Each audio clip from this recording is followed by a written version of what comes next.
Salut cher ami, comment ça va? J'espère que tout va très bien. Nous allons donc encore parler du Sahel et de la dernière information côté CEDEAO. La CEDEAO propose de financer l'AES à hauteur de 6,7 millions de dollars US. C'est extraordinaire, n'est-ce pas? Nous allons donc en parler. L'article, je l'ai trouvé sur l'agence nigérienne de presse et je voulais donc te faire découvrir le contenu et ensuite donc nous allons donc discuter ensemble sur voilà, cet article et la décision prise par la CEDEAO. Tu me diras ce que tu en penses. Reste donc jusqu'à la fin. J'espère que tu as fait ceci. On y va. C'est l'annonce de la contribution de la CEDEAO dans la lutte contre le terrorisme au Burkina Faso, au Niger, au Mali a été faite par le président de la commission de l'institution communautaire, Omar Aliou Touré, lors de la présentation devant le Parlement de la CEDEAO le 30 novembre 2023 de son rapport général sur l'état de l'organisation régionale. Dans son rapport sur la mise en œuvre des programmes et projets de l'institution, le président Omar Aliou Touré a précisé que chacun des 3 pays de l'Alliance des États du Sahel, à savoir le Burkina Faso, le Mali et le Niger, recevra 1,9 million de dollars US en guise de soutien de son institution dans la lutte contre le terrorisme dans l'espace sahélien. Le Burkina Faso recevra quant à lui 1 million de dollars supplémentaires, ce qui lui fera donc 2,9 à cause du nombre de plus élevé de ces déplacés internes, selon le même président de la commission. La CEDEAO est une organisation ouest-africaine regroupant 15 pays qui mutualisent leurs efforts, pour assurer à l'espace communautaire une intégration économique, sociale et politique réussie. Rappelle-t-on. Cher ami, qu'est-ce que tu en penses? Qu'est-ce que tu penses vraiment de cette décision? Est-ce que les États du Sahel devraient accepter ce don, ce soutien de la CEDEAO? Comment peut-on comprendre cette attitude, ce changement radical, en tout cas, de la CEDEAO? Nous en parlons dans un instant. Ton avis est vraiment souhaité, tu le sais. Continuons donc la vidéo et ensuite, nous en discuterons en commentaire vivement pour pouvoir en tirer des leçons. On y va.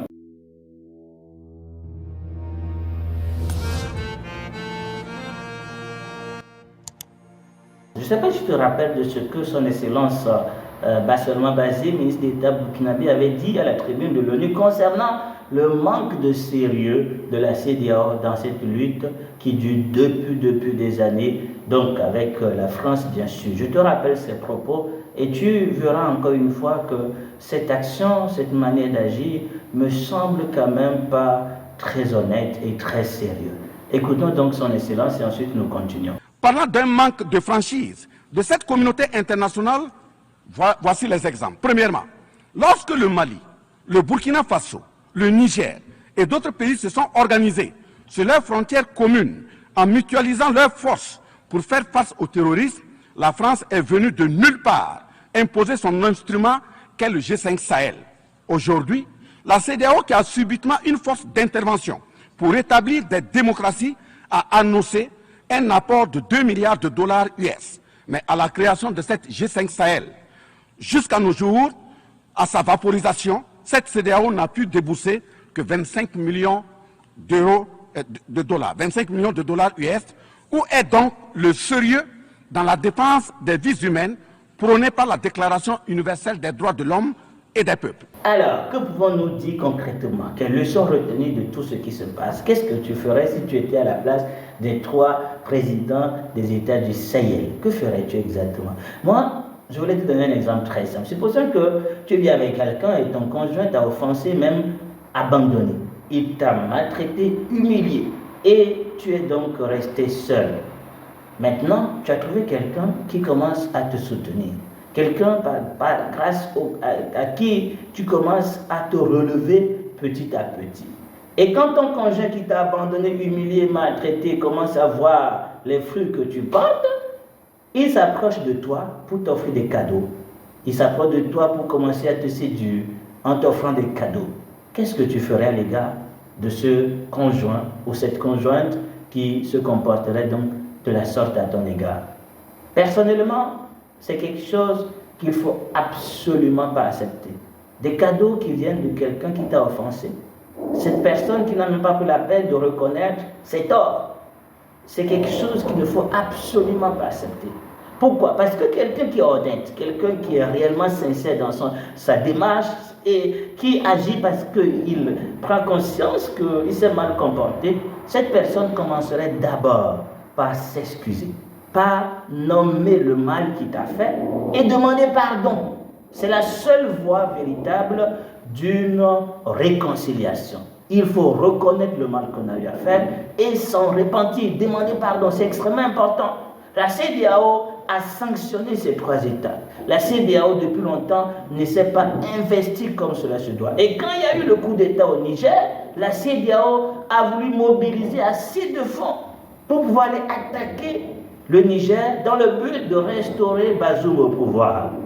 Et maintenant que le Mali, le Niger et le Burkina se sont mis ensemble dans une alliance qui commence à prendre forme avec des décisions extraordinaires, vous vous rappelez des dernières décisions. Initialement, c'était la lutte ensemble, donc c'était une alliance de combat, mais aujourd'hui, ça va dans une alliance plutôt économique, puisqu'ils pensent à une union monétaire économique. Et même, bien sûr, plus tard, donc il y a la question de la fédération. C'est quelque chose de très sérieux que ces 3 chefs d'État sont en train de bâtir. Avec l'aide de la Russie, le Mali a remporté une grande victoire à Kidal.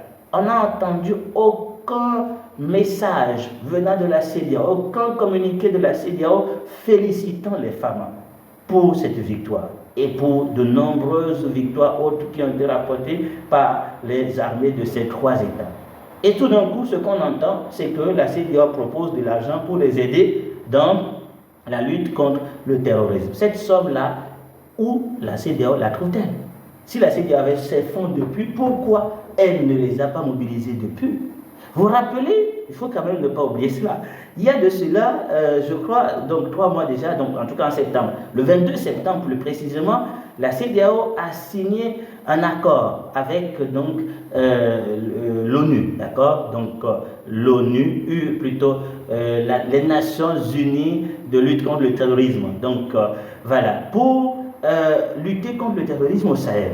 Ils ont signé cet accord, d'accord? Donc c'est dans le même temps que la signature de l'Alliance des États du Sahel, puisque cette alliance a été signée le 16 septembre. Le 22 septembre, la CEDEAO signe un accord avec une institution de l'ONU pour pouvoir lutter contre le terrorisme.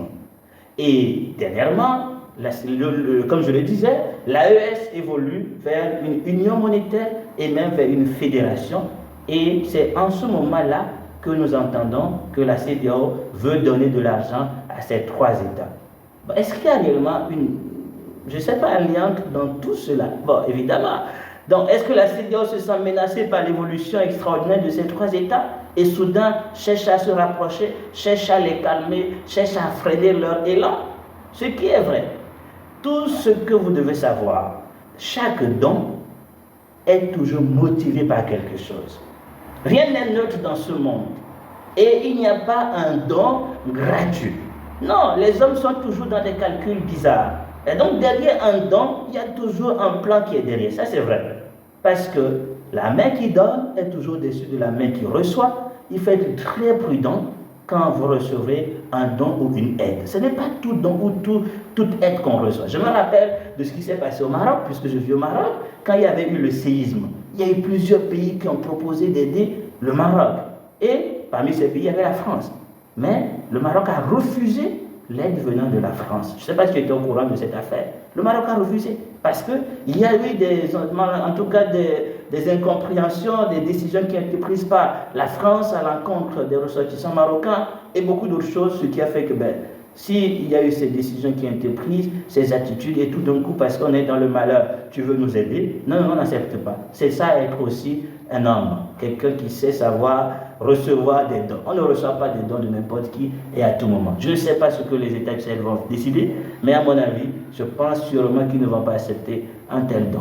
La CEDEAO devrait quand même revenir à des bases en revoyant les fondations de cette organisation, en revoyant les lois qui guident cette organisation parce qu'elle a violé à plusieurs reprises ses propres lois au travers de ces sanctions qui ne sont donc pas légales ni conformes aux lois de la CEDEAO comme aussi de l'UEMOA. Voilà ce que je voulais partager avec toi. La leçon, je l'ai dit, je répète encore, il faut donc s'humilier pour demander pardon quand tu sais avoir offensé quelqu'un. Les cadeaux ne calment pas, les cadeaux ne sont pas la solution. C'est l'humilité, qu'on s'humilie, qu'on demande pardon, qu'on obtient miséricorde, qu'on obtient faveur de celui qu'on a offensé. Ce n'est pas autre chemin que ça. Et ça, tu dois commencer à l'appliquer dans ta maison, dans ton foyer, à l'égard de ta femme, de ton mari, à l'égard de tes enfants. C'est quelque chose qu'il faut donc faire à l'égard de nos parents. C'est très important. De nos collègues à l'école, au travail. C'est toujours important d'avoir une attitude d'humilité pour reconnaître tout simplement ce qu'on a fait de mal au lieu de passer par autre voie,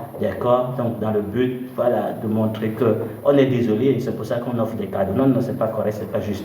Voilà ce que je voulais partager avec toi. Tu me diras en commentaire ce que tu en penses. Merci pour ton engagement dans cette communauté. Merci pour les j'aime, les partages et ton commentaire me fera énormément du bien. Nous reviendrons bientôt sur d'autres sujets d'actualité et je sais que je te retrouverai encore fidèle à cette chaîne. Merci encore. À bientôt, cher ami. Au revoir.